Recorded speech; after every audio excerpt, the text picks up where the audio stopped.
This week, we're talking about the concept of selfishness. You are listening to Love Your Job Before You Leave It, the podcast for ambitious, high-achieving women who are ready to stop feeling stressed about work and kiss burnout goodbye forever. Whether you're starting a business or staying in your day job, this show will give you the coaching and guidance you need to start loving your work today. Here's your host, career coach Corey Lynn. Hello, hello, hello. Happy Wednesday.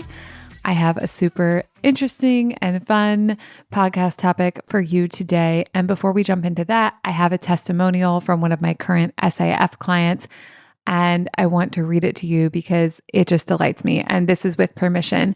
And the person who wrote this is also a writer, so that's always super fun and delightful. This is like a wonderful skill set that this person has. And so it's really beautifully written. And the way that they did it is they wrote it as a letter from their current self to their self from this time last year. So to give you a little context on that, this person worked with me one-on-one for 6 months and then did SAF for 6 months. So we just have finished up a year of working together. So that's why they're talking to themselves from 1 year ago. Okay, here it goes. Dear Maureen from this time last year, you don't know it yet, but you're about to start one of the most profound relationships of your life. Tomorrow is your first session with career coach Corey Lynn, and in 1 year, you will have a completely different relationship to almost every element of your life. You hired Corey because you were having an existential career crisis after achieving a huge goal that represented a decade of work and lots of challenging times, and yet it felt like nothing. Don't worry. It turns out that you just haven't learned how to practice feeling satisfied, how to really recognize that sensory experience in your body, and how you can actually inhabit that space anytime, no matter what is going on in the rest of your life. You think that you and Corey are going to talk about your next steps in your career, how to be more productive, how to set the next big goal. Instead, you are going to talk about everything under the sun: work, relationships, heartbreak, emails, family, money, self-friendship, loneliness, intimacy, cats, horoscopes, clothing, anger, fear, resilience, delight, magic, smashing the patriarchy, and worthiness. Along the way, you will be equally inspired and resistant to Corey's incredible coaching because the way Corey shines a light on the darkest corners of your self-rejection is powerful and cathartic, even if you want to fight her sometimes. She's a Taurus. She can handle it. At the end of the year of working together, you will be absolutely gutted to say goodbye to weekly sessions with Corey because it's the highlight of your week. But you will have notebooks full of insights and recorded calls to review anytime your brain wants to tell you to give up, that you can't do it, or that you'll be rejected for putting yourself out there. Along with Corey's loving presence in your life, you will cultivate a deep, loving connection to the magical human that you are. You will develop a new approach to your career that feels rejuvenating and sustainable. Most importantly, you will regain the playful and irreverent personality of your childhood self, bringing more joy and satisfaction to your life right now, not at some future date after you've crossed everything off your to-do list. You will do all of this, and Corey will help you build those muscles so you'll never be without those skills for the rest of your life. You will treasure this time with Corey, and it will be exactly what you need. So take a deep breath and give yourself permission to change how you think about everything in your life. Ask yourself Corey's question that changed everything. What if this is just another way to practice loving yourself? All my love and joy and delight, Maureen from today. Oh my gosh, you guys, it's so fucking good. This is everything I want for my clients. It's such a beautiful compliment to me and to the work that I do with my clients. And it's also such an incredible example of what my clients do and the kind of transformations they create in all kinds of areas of their lives, not just in their careers. I'm always trying to explain to people on the podcast and people I meet in real life about the power and the incredible capacity of coaching to create amazing things for people and for people to create amazing things for themselves, because we all have that capacity in us. Coaching is just one way to tap into it. And I find that even though I'm a language person, like a talkative, talky person, it can be really hard to explain to people exactly how transformational this work is. And I think my client Maureen does a great job of explaining that in her gorgeous letter testimonial. And that's what I want you to think about for yourself. I think as we talked about sometimes on the podcast, it can feel so uncomfortable and so vulnerable to imagine a life that feels better to you, to imagine a better career. Like, yes, we like fantasize about it. Like we like to fantasize about it as a way to escape our current life. That doesn't actually feel very scary. But when we think about actually making the changes in our life and actually bringing our life, bringing our career, bringing our relationships in alignment or into alignment with who we want to be and what we want our life to be like, that can feel really fucking scary. And a lot of people then choose to believe it's not possible for them. So what I want you to know is it is possible for you. And one-on-one coaching and group coaching with SAF are two proven ways to create these kind of results in all kinds of areas of your life. And probably you're going to create some magical shit that you didn't even intend to, because that tends to be something that happens with my clients. They come to create one thing and we create that thing.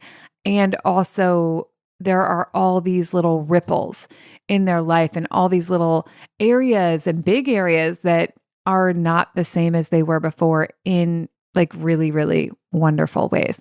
So I wanted to share that with y'all so you could feel inspired and excited and think about the changes you want to create in your own life and then fucking do it. Because it's a beautiful thing to think about changes, but in order to experience something different, we have to create something different. Okay, so that was the testimonial. And now I want to talk about our main topic today, which is the idea of being selfish. So I coached on this a while ago in SAF, and what my brain said, like while the person was talking, was like, who else-ish would you be, right? So there's like selfish, right? The word selfish, we generally take to be an insult. It means like you're only into yourself, you only care about yourself. Like sometimes we take it as meaning like egotistical. Like if I Google it, it's like lacking consideration for others, concerned chiefly with one's own personal profit or pleasure. And it's seen as like this dirty word. And it's interesting because I think it's seen as this dirty word for people socialized as women in particular. And I think there are other marginalized identities too, where the idea of being selfish is a dig, it's an attack, it's a critique, right? But I really think this is interesting to think about, like, who else-ish are we supposed to be?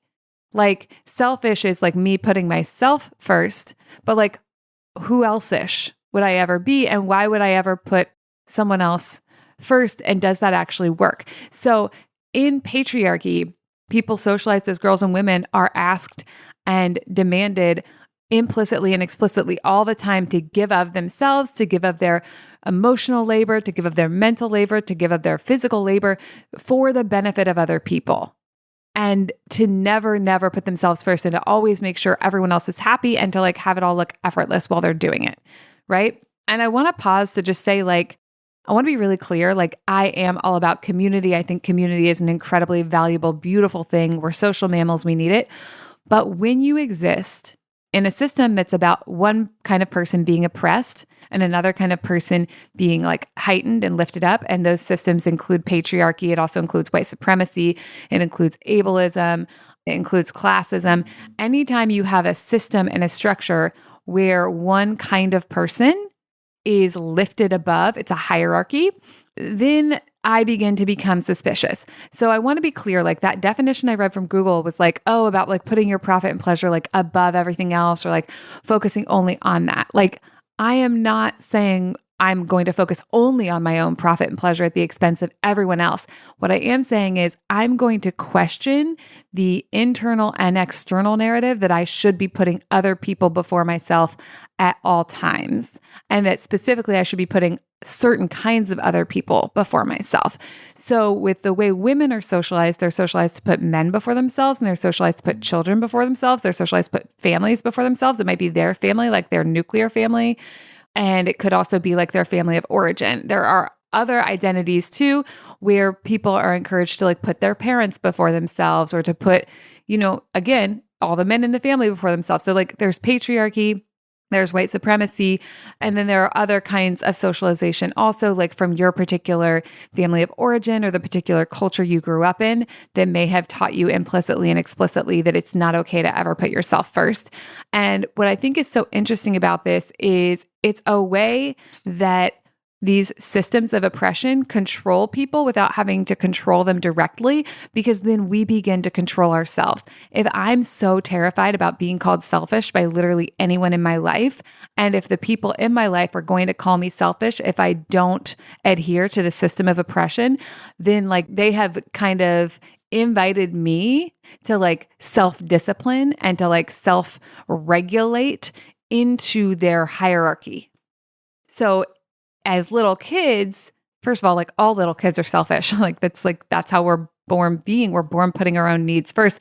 And then children are taught. And let's be honest, not all children, some children taught more than others. And by some, I mean people socialized as girls and women, and also people socialized with other marginalized identities also are getting socialized this way too. So we're socialized that being selfish is something that's bad and that we shouldn't want to be that, and that we should monitor our own behavior to look out for that. And if we do anything that like anyone could perceive as being selfish, then we should correct that. So in that way, when we self-monitor and self-regulate and self-discipline, then the system doesn't have to regulate us and discipline us. And so that's why I think it can be incredibly powerful to sort of shuck off this idea that we shouldn't put ourselves first, or to like shuck off this idea that being selfish is a bad thing. And again, I think an interesting way to think about this is this idea of like, who else-ish, right? Like, I think when we're like, oh, I don't want to be selfish, like what we really mean is like, oh, I want to like live in harmony with other people. And I like want to have relationships that are built on, equity and compassion and kindness. But often that's not what we're doing, right? What we're doing is saying, even us just like having a need or a preference, we're like, oh no, what if that's selfish? So in our desire to not be selfish, we're often putting ourselves lower than someone else in the hierarchy, which then it's like interesting because like that's even self-defeating, like the desire to be in equity with others, because we're so like uncomfortable even valuing our own preferences, our own ideas, our own desires, that then we like either sublimate them and like can't even like realize what they are. Like we're like not even aware of them, right? We like make them unconscious because we're so uncomfortable with having needs and desires and preferences, or we subjugate them and make them less important than the other, needs and desires and preferences of other people in our lives. So this could be playing out for you in all kinds of areas. It could be playing out at work. It could be playing out in your relationship with like a significant other. It could be playing out in your friendships. It could be playing out like in how you're parenting your children, or how you're, engaging with your own parents. And I think it's so important to like begin to think about this, because what happens when we're not willing to let ourselves have needs, preferences, desires, etc., is we become really fucking resentful of everyone else in our lives, because we're tired of putting all their shit first, and we're not giving ourselves to ever put ourselves first. And it creates a pretty terrible situation where we're like trying so hard to quote unquote be a good person, but we're doing it in a way where we're not even really giving ourselves permission to be a person at all, because we're so concerned with steering so clear of this idea of selfish that we, like I said before, then we like sort of like put ourselves as lower on the hierarchy. So like, I just think it's interesting to think about like, what if you could have a delicious relationship with the idea of selfishness? Like selfish is like I said, it's like treated like such a bad word, but like selfishness. This is myself. This is my like ish. Like, what if that's okay to have my selfishness? And again, that idea of like, who else-ish? Like, if you're going to keep the idea of selfish, it's like, okay, so it would be selfish for me to cancel the plans. So what are the alternate? It's like, who else-ish? It's like, which other person would I be giving hierarchical value to like their needs or preferences if I did the thing that they want to do? Because I think a lot of us, like when we think about this idea of selfish, we're not thinking about it as like us versus the other person. We're thinking about it as like, our bad selfish self versus our like good, pure, like mature, perfect self that we like imagine we could be, versus realizing that like dismissing all your own needs and desires doesn't make you a better person. And if anything, what I see over and over again is it makes us feel resentful and hateful. And then we want to like battle people and fight them, or like, do this like fake nice thing and like pretend we feel fine when we really, really, really do not feel fine. So I just want to offer that, like, it's a little bit like when people try not to eat when they're hungry. Like the body has wisdom and the body's like, I'm hungry, please feed me. I need like fuel to live, like this is part of the system of the body. And like you have needs and preferences and desires too. And when you try to ignore those for too long, I do feel like they sort of like boomerang, right? It's like we'll shove our needs down and we'll shove our needs down and we'll shove our desires down and we'll whatever, and we'll put everyone else first. And then like 3 weeks or 3 months or 3 years later, we just blow up and we're just pissed at everybody. And I think what's really interesting about this too is when we have people in our lives who begin to center their own needs, right? If they're a person who has an identity that was taught not to center their needs, like when that person begins to center their needs, or if we have people in our lives who've always centered their needs, because some people in our culture literally were taught to always center their needs, like men are taught to center their needs and women are taught to center other people's needs, right? So when we have people in our lives who aren't following the rules that we learned, so they're centering their needs when we don't give ourselves permission to, then we get really mad at them and we think like they're doing it wrong. And it's really interesting because like what we'll do is like we'll try to make them conform to our rules, even though our rules feel terrible and are not working for us at all. Amelia and Emily Nagoski talk about this in the Burnout book. They talk about how it's like women who are still enmeshed and embedded in the patriarchal ideas will try to discipline or regulate women who are, stepping out of that into like, quote unquote, getting back in line and like doing it the quote unquote right way. And by the right way, they mean the way that we were socialized to do it. Right. And just to reiterate again, I'm all about community. I have an extremely wonderful relationship with a significant other. I'm not at all a proponent of like only ever put your needs first at all times and like never have a conversation with other people and like, never come together and like work on it, blah, blah. That's not what I'm saying. What I am saying is like you deserve to have someone in your corner, and it would be great if there was like always someone else you could count on doing that for you. But I think in this iteration of this life as we are in it now, I think that's your job. I think it's your job to be your own advocate.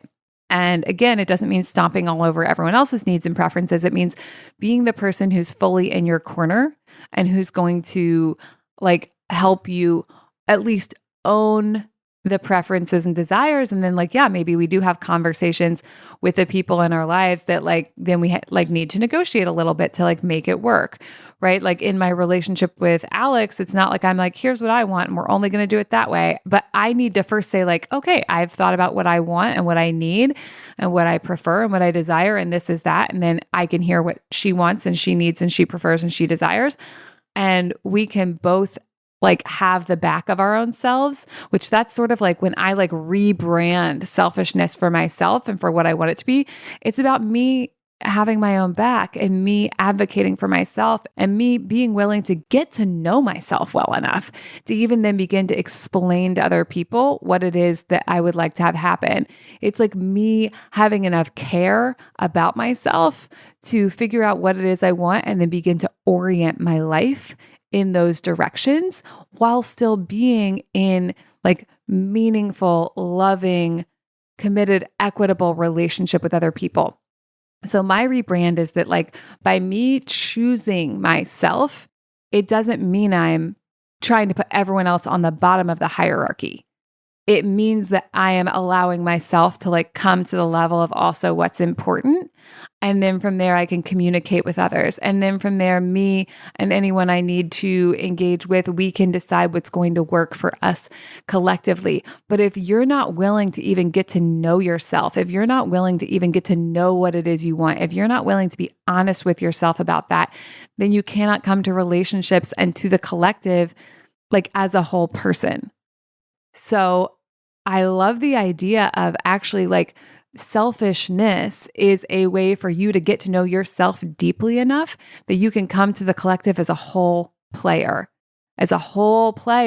because otherwise you're coming under the hierarchy and like subjugated is the word my brain keeps coming up with. It probably sounds really extreme, but it's like you're like self-lowering in a way that doesn't allow you to come to the table fully and completely. And I think is a recipe for future resentment and future strife, because you haven't even been willing to to get to know yourself fully and then to express that fully, to then see what kind of things we can come up with collectively, like what kind of agreements, what kind of arrangements, what kind of work arrangements, what kind of relationships, what kind of living arrangements, what kind of chore breakdowns. I think this is a really powerful concept. And I think the idea of like selfish versus who else-ish is going to actually give you a lot of insight about like, oh, who am I like lifting up above my own well-being? And what am I lifting up above my own well-being? Like it might be like it might be like your significant other is who you're lifting up above your own well-being, because literally that's what you were taught to do as a child. And because people socialized as women are socialized to believe that like having a relationship with a significant other is like extremely important and gives you more value and worthiness. So you might be like, oh yeah, of course I'm doing that. But like maybe I don't want to. And it could also be a what, right? So you could be like lifting up above yourself, like the idea of household harmony, where you're always putting harmony above your own needs. But is there ever truly any actual harmony if you are not fully coming to the table? I would offer no. I would offer that's faux harmony. That's this like pretend harmony. And the cost of the pretend harmony is you. The cost of the pretend harmony is like you and your needs and your desires and your preferences, but also like no one else is getting to have a real relationship with you if you're not bringing you to the table. Okay, this was a bit of a rant, but I think it's a really, really important concept, because when you think about having a wildly satisfying life, when you think about having a wildly satisfying career, those are for you. Like, yeah, like maybe it's also like having a wildly delicious, satisfying relationship with your significant other, like the one I have with my significant other. And so that is also about like you and another person, but it's also about you, right? Like you could have a relationship with a significant other that looks wildly satisfying to the rest of us, but if it doesn't feel wildly satisfying to you, it's not wildly satisfying. So like there is no wildly satisfying life. There is no wildly satisfying career without you. So don't hold yourself back from us. Bring you to the table. Bring yourself, share yourself with us, bring yourself to the table, advocate for yourself, help yourself have the kind of life and career you want by allowing yourself to be centered like equally or equitably to the other things you want and to the people in your life. All right, that's my rant.